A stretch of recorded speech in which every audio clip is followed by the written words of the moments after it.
Hello, you're watching World Talks on TVP World. My name is Sasha Farbach.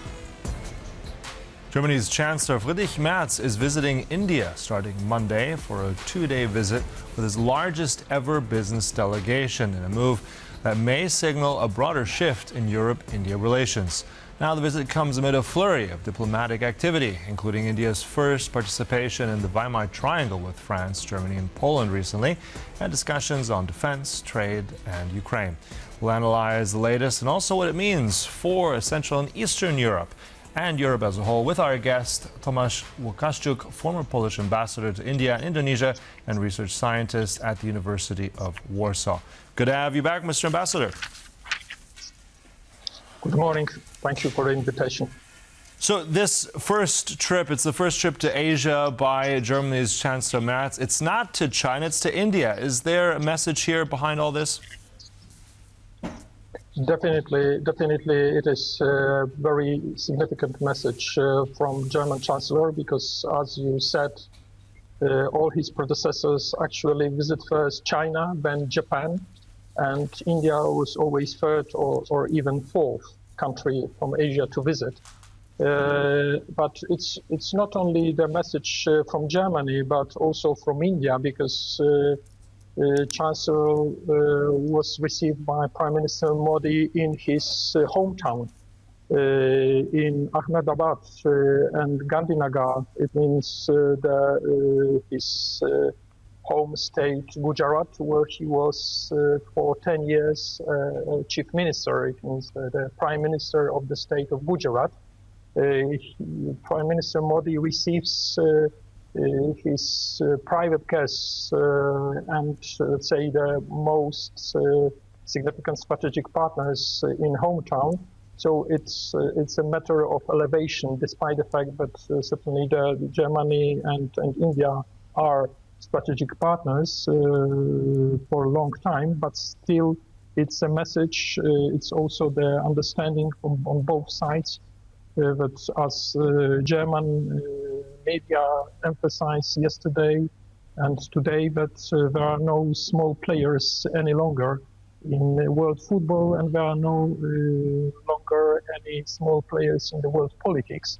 And both countries, they acknowledge the significance in a stormy time of international relations nowadays. I want to follow up on that because I remember last time we spoke a bit, you mentioned a lot about how important it is, especially for India, these personal connections, personal contact, that relationship. As we've said there, meeting the Prime Minister there, Mr. Modi, directly in his hometown. At the same time, India is still a country that seems to be playing both sides. I mean, those links to Russia are less than they were before, but there is still interest there to Moscow. India is trying to play both sides here. Is that changing in your mind because of this trip?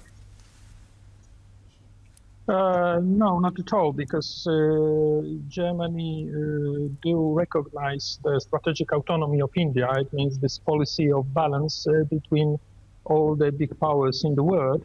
And at the same time, it's, as I emphasized previous time, the shift from Russian procurements from armed forces in India to the procurements from United States and European Union is going on, because Friedrich Merz is coming with really not only large economic delegation, but also with the projects and contracts for the defense industry, including 6 submarines and dozens of transportation aircrafts for Indian armed forces.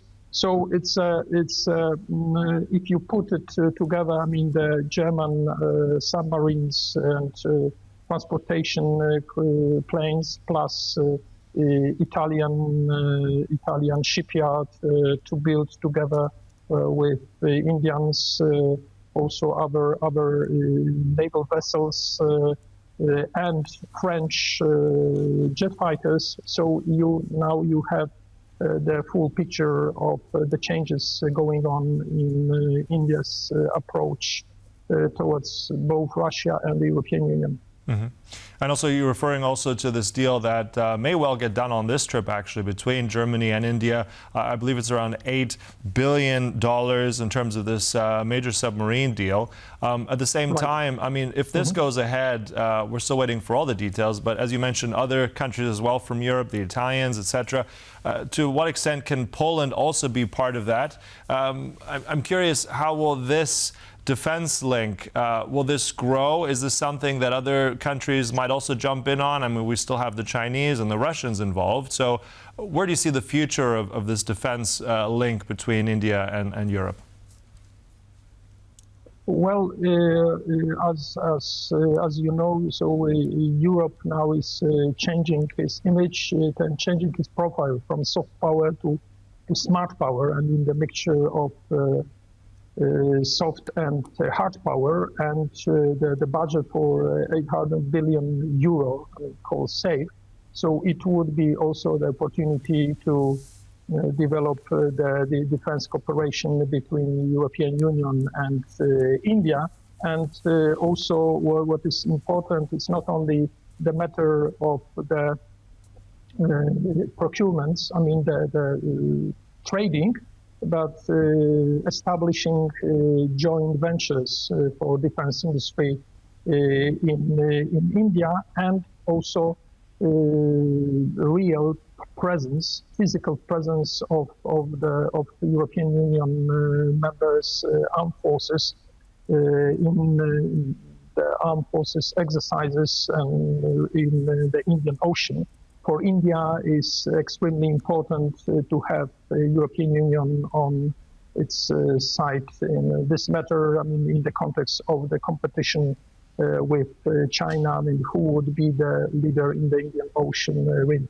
Mm-hmm. Also mentioning the European Union, this is also something that's going to, I think, play a role here with the Chancellor's visit. I mean, on the idea here is that the head of the Commissioners of von der Leyen actually just about a year ago said this on her visit to New Delhi, calling this free trade agreement that's on the cards here between the EU and India, calling it the consequential partnership. How much of this will now the Chancellor lobby? And also, I think Mr. Sikorski, the Deputy Prime Minister and Foreign Minister of Poland, will also be in India. How much is this in play as well, this European trade deal with India? So the deal with India, I mean, certainly Poland supports the trade deal with India. Minister Sikorski is in close contact with his partners from the Weimar Triangle, and also with Minister Jaishankar. I mean, there was exchange of the visits of the Trade Commissioner from European Union and Trade Minister from India. Piyush Goyal just left Brussels, and I think there would be a big success by January 26. I mean, Republic Day, National Day of India. I mean, they will wrap up and sign the FTA agreement on this day, where Ursula von der Leyen and President Costa would be the guests of honor of Prime Minister Modi and President of India. Mm-hmm. One of those things that wasn't so clear just some days ago, I mean, we're also talking about Mercosur and the EU, the South American and European trade agreement. That needed to come across the line for this new India and EU trade agreement to come. I just want to kind of get your opinion on this. Is this now settled as well? Because we still have hurdles, or are there any challenges still between an EU and India trade deal and all this? No, I mean, speaking about hurdles, I mean, this is why just almost a year ago, the delegation of the European Commission visited India and restarted the negotiations. So to my knowledge, there are no big hurdles, only small details to wrap up the agreement. In the context of Mercosur, I think it's also the matter of lack of information and communication about the Mercosur agreement, and this also the the matter of public diplomacy of the European Union. I mean, to spread the information about the details of the Mercosur agreement and about the positive consequences for the European Union, because European Union, like India, is not the member of the biggest free trade area established more than 5 years ago by Western Pacific and Asian countries. I'm speaking about RCEP. It's a regional comprehensive economic partnership between Southeast Asia, Northeast Asia, Australia, and New Zealand, plus certainly comprehensive Trans-Pacific partnership with the also participants of the South American states. So both India and the European Union, they have to move quickly, because it's a matter of time. In the next 2 decades, there would be no place for negotiations, because the global market would be under pressure and almost a monopoly of the member countries of those 2 big free trade areas. Mm-hmm. Okay, and it's, as we know, it's the Germans there these next 2 days, but also with Poland's role in there as well will be interesting. All of it combined there. Thank you so much for all those insights. Really informative. That was former Ambassador Tomasz Łukaszuk. Thank you. Thank you. And thank you for watching. That concludes World Talks, but stay right here on TVP World for more news and commentary. Goodbye.